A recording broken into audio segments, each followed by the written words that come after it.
राष्ट्रपति महोदया, आपकी अनुमति हो तो समारोह प्रारंभ किया जाए।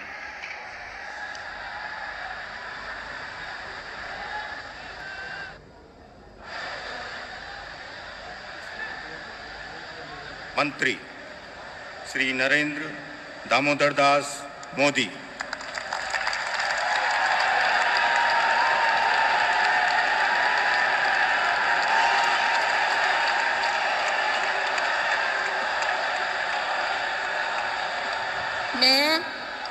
मैं नरेंद्र दामोदर दास मोदी